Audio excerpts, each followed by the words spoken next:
Salut, c'est Trado, je suis content de vous retrouver pour la mise à jour de l'analyse technique du CAC 40. Avant de commencer, je vous rappelle que j'aurai le plaisir vendredi 8 octobre en présence de Alexandre Baradez, de Fabien Labrousse et de Thomas Roudot d'animer un webinaire dédié à ce qu'on peut attendre de la fin de l'année. On passera en revue l'énergie, les indices, les matières premières, tout ce qui va faire que les indices pourraient rebondir ou au contraire s'enfoncer. Aux manettes, donc pour le côté fondamental, essentiellement Alexandre Baradez. Je m'occuperai essentiellement de l'aspect purement technique, pardon. Et c'est bon, évidemment, c'est gratuit. Si vous êtes là en direct, ça vous permet de poser des questions sur le chat. Si vous ne l'êtes pas, ça vous permet, enfin, vous pourrez toujours le regarder en replay, mais en tout cas ne perdez pas de vue le lien pour accéder à ce webinaire en direct sur YouTube, et vous avez le lien juste en dessous de la vidéo. Et on passe tout de suite à l'analyse du CAC 40. Et la séance a été extrêmement volatile encore, hein, puisqu'au pire de la séance, on a abandonné 2,3% avant finalement de perdre. Ça semble anecdotique du coup, hein, 1,3%. Pareil pour les États-Unis qui ont débuté avec un décalage à la baisse très fort avant de finir dans le positif in extremis. Bon, les raisons sont à chercher du côté des bons chiffres de l'emploi, de très bons chiffres de l'emploi, qui amènent une fois de plus les investisseurs à développer une sorte de schizophrénie entre les peurs de ce qui pourrait se passer à court terme et la confiance de ce qui pourrait se passer à long terme, et inversement pour d'autres choses, comme par exemple ces fameux bons chiffres dans l'emploi qui en tant que tels sont excellents pour la reprise de l'économie, mais qui incitent à envisager un resserrement monétaire plus fort que prévu, puisque bon, les banques centrales, en particulier la Fed, ne va pas resserrer la politique monétaire si l'emploi va mal. Or là, l'emploi va bien. Pareil pour le pétrole, la hausse du pétrole qui sanctionne les coûts des entreprises, est pourtant une bonne chose pour les entreprises du secteur pétrolier. Pareil pour les taux d'intérêt qui sont une mauvaise chose pour les entreprises parce que cela réduit leurs profits. Oui, mais voilà, c'est excellent pour les banques. Donc, et pareil évidemment pour l'or qui souffre parfois du fait que les taux d'intérêt vont augmenter, puisque ça augmente le décalage entre ce que rapporte l'or, à savoir entre guillemets rien, et ce que rapporte un placement sûr, entre guillemets, placer son argent en dette américaine.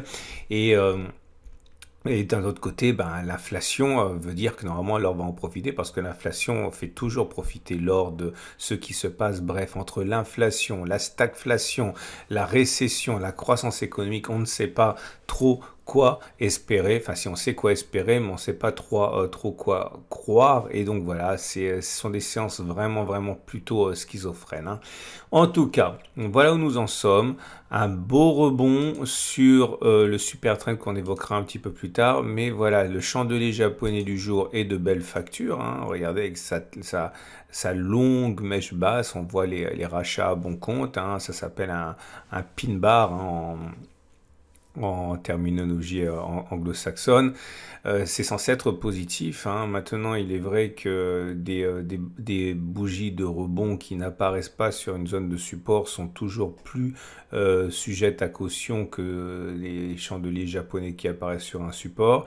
Il est évident qu'un retour sur le support hebdomadaire, voire le support journalier, est espéré de tous les traders qui veulent rentrer à l'achat, puisque bon, encore une fois, hein, c'est une zone que tout le monde voit, et ça pousse, hein, ça pousse vers le bas, mais vous voyez les acheteurs achètent progressivement, et dès qu'on s'approche d'une zone intéressante, eh bien, on a du mal à enfoncer ces zones, hein, et ça rebondit, ça monte quand même les intérêts acheteurs. Ça me fait penser. Désolé pour cet aparté footballistique, hein.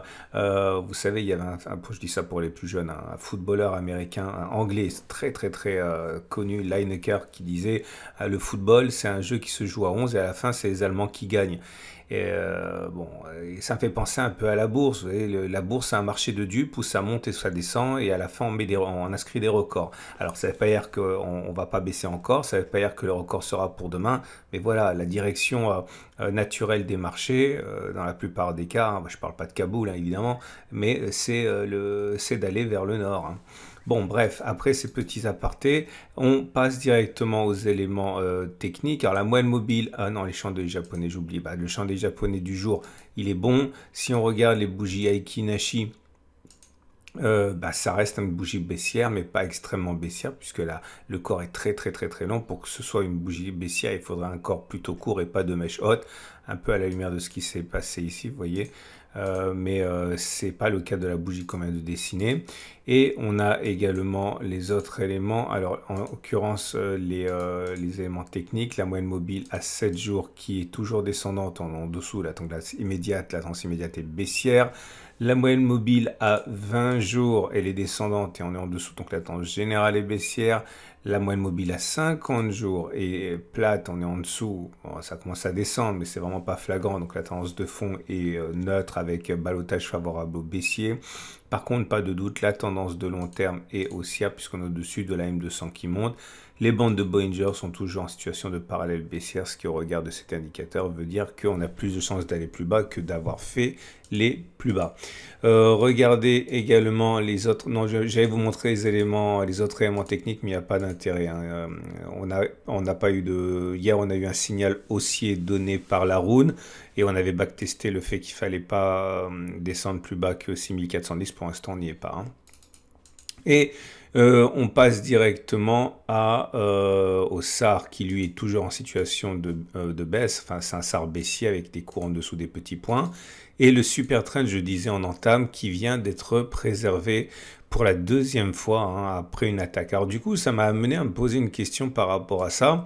Vous savez qu'on a backtesté. Alors c'est un petit peu compliqué. Donc si vous êtes débutant, ça va être assez douloureux. Mais si vous êtes moins débutant, ça pourrait vous intéresser. Alors, comme vous le savez, on a déjà backtesté à plusieurs reprises que lorsque l'on casse le super trend à la hausse, comme c'est le cas ici, le super trend peut être rouge, il est baissier, ou vert, il est haussier. Quand on clôture au-dessus, il change, il devient haussier. Et il est beaucoup plus plausible que l'on clôture au-dessus du niveau de clôture de la bougie qui a cassé le super trend, plutôt que l'on casse le super trend à nouveau, mais à la baisse. On a déjà backtesté ça. Et là, regardez ce qui s'est passé, c'est on est descendu vraiment très bas, on a rebondi sur le super trend. Et on l'a préservé.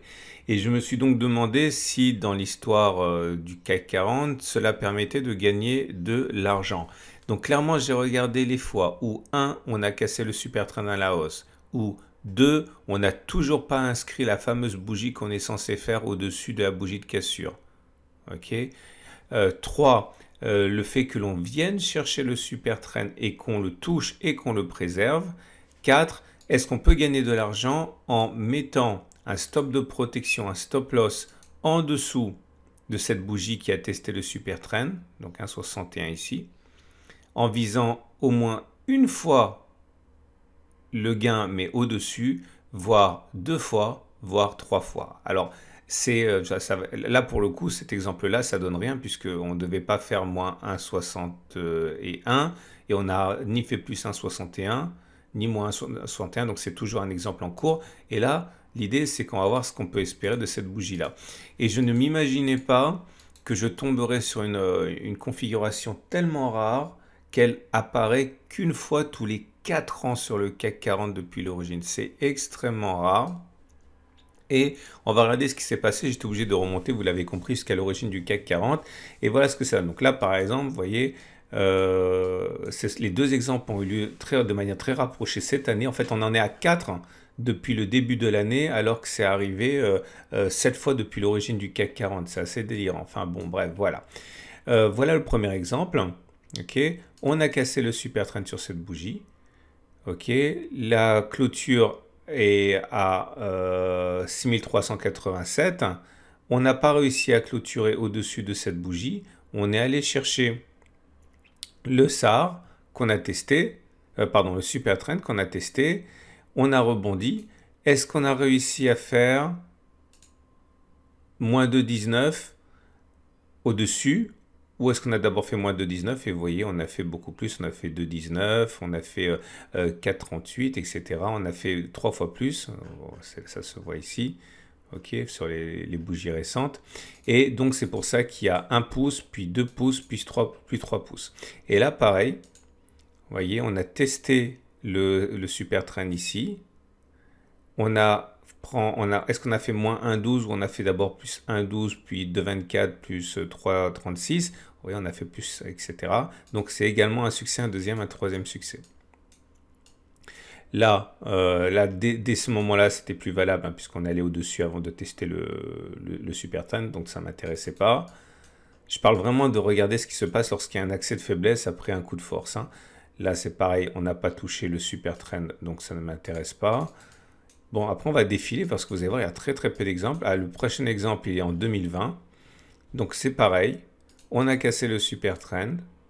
On est allé chercher, on n'a pas clôturé plus haut que la bougie.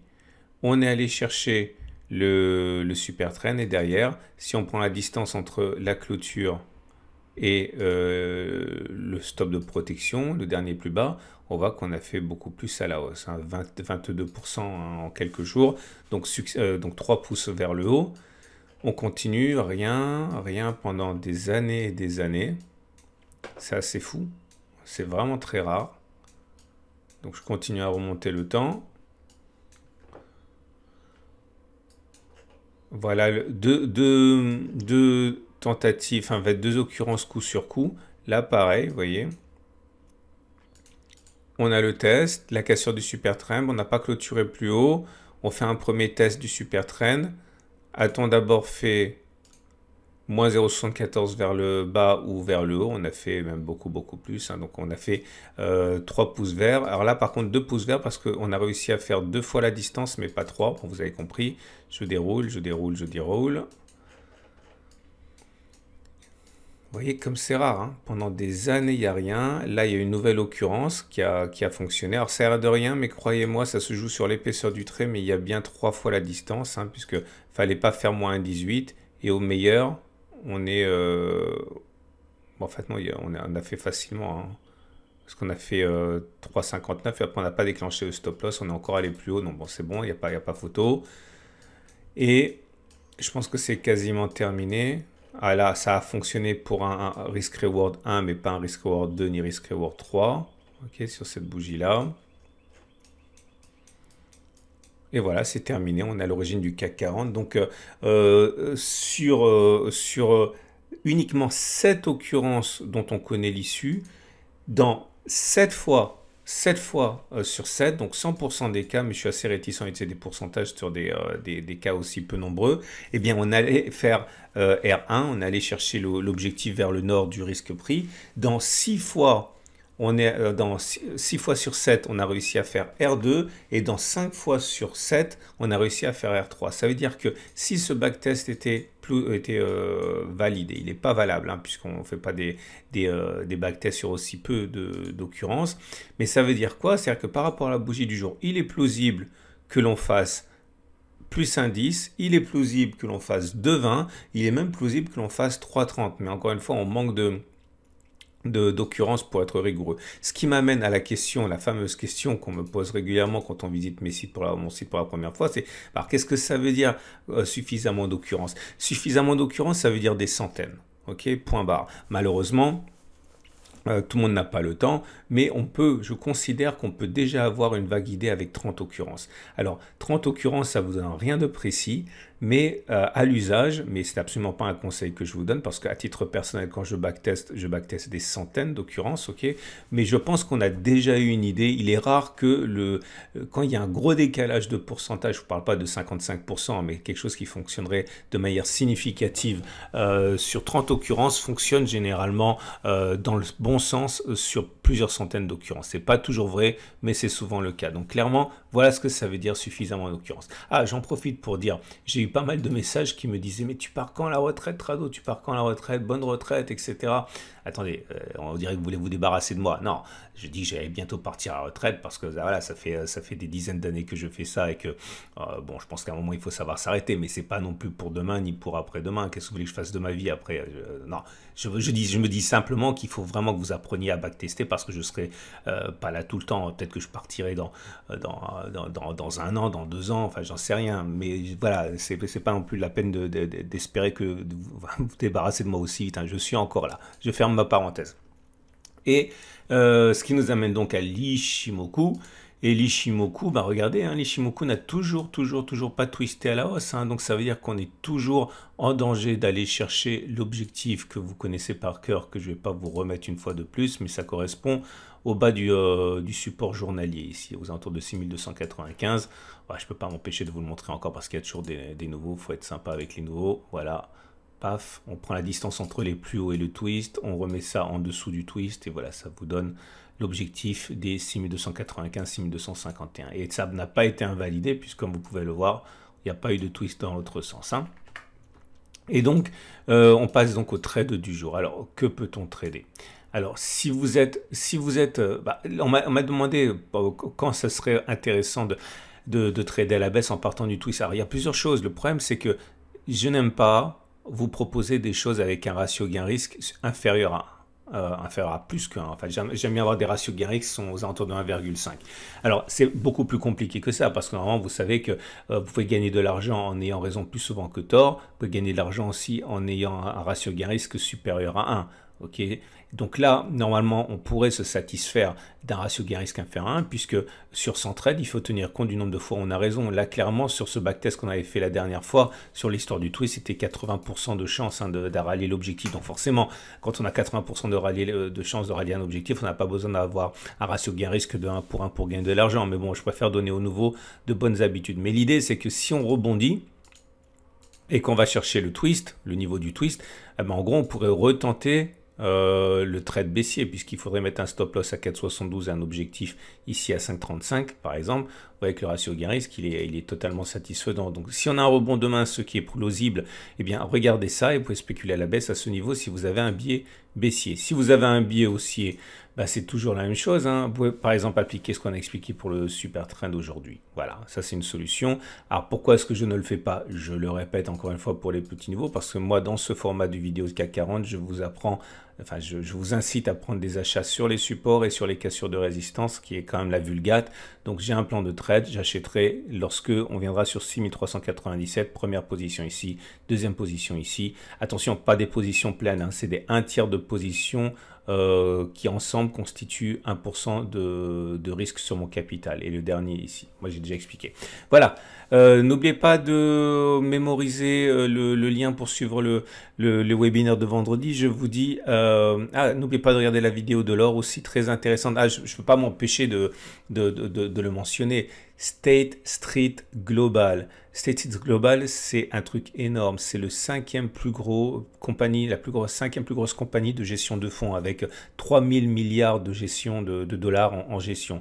Et ils ont dit que la traditionnelle allocation 60% d'actions, 40% d'obligations n'est plus si intéressante que ça. Ils recommandent de mettre 10% de son patrimoine financier en or. Ok, et encore une fois, c'est un géant de la gestion qui dit ça. Donc, regardez ma vidéo sur l'or, là, si vous voulez en savoir davantage. Allez, à demain.